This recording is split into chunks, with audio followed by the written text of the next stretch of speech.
Hello all, you are on the AndreusCryptoNews channel. In this video the topic of XRP will be touched and very important. That's why we don't close and watch till the end. Do not play with fate. $5 for a dream cryptocurrency? Would you like it? Get into the fray. Sign up and like it in advance. XRP price forecast, a recent review. In the cryptocurrency world, XRP is a different story. It's decentralized, but not as decentralized as Bitcoin, Ethereum and the like. Unlike them, inflation, Keynes said it many years ago that it's an invisible tax that only one man in a million really understands, and it's a tax on people that have had faith in their currency that the government's issued. It's interesting, in the United States, the value of the dollar since I was born has declined by 94% to 6 cents.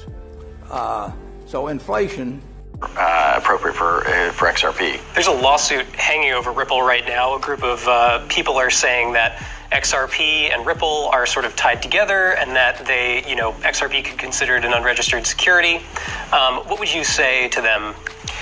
Well, it's pending litigation, so I'll probably be a little bit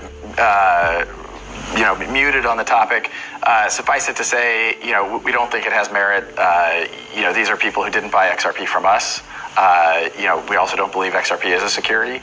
I think, one of the poignant arguments in my point of view is, if I went back to the office and said to the team at Ripple, hey, we're shutting down, XRP trades on 130, 140 exchanges around the world. XRP would keep trading. So you're like, wait a minute. Okay, so if it's a security of what?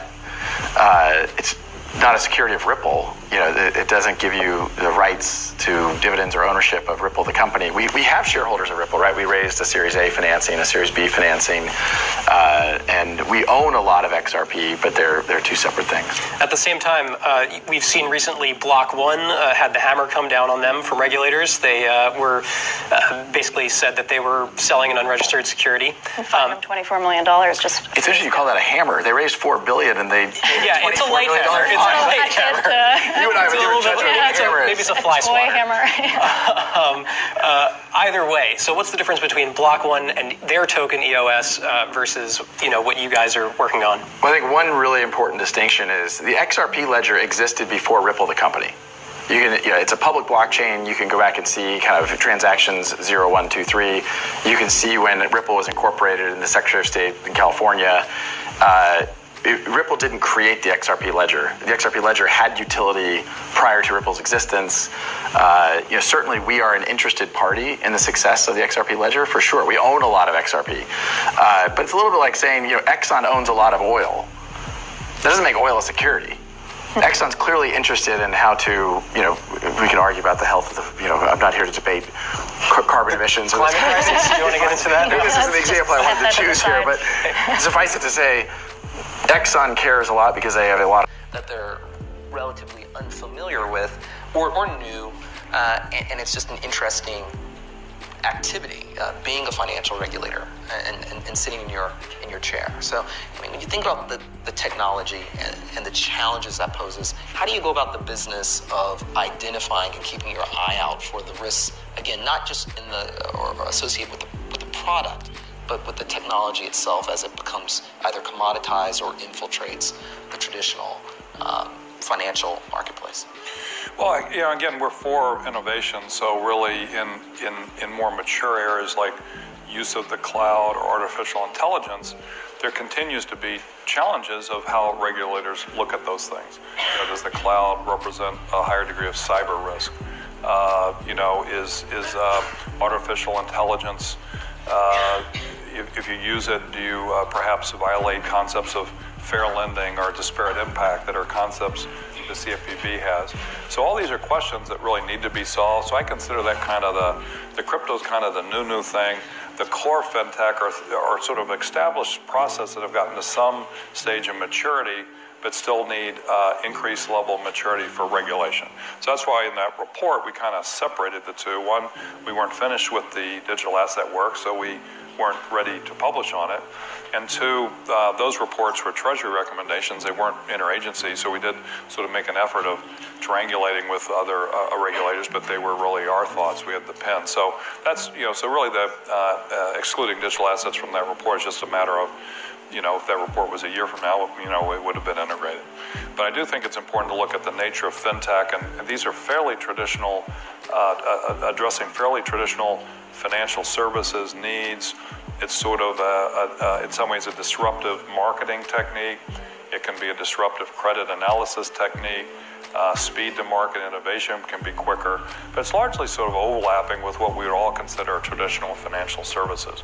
Crypto, digital, blockchain technology is like a whole nother step. So I guess the first thing is to get the first phase right, and I think we put out a framework that we're moving forward on.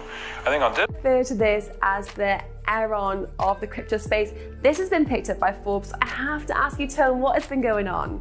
I know, I wish Forbes would have reached out for an official comment, but yeah, Forbes did pick it up. It was a little bit more of a joke, but but that's what happened. That's what happened in Enron.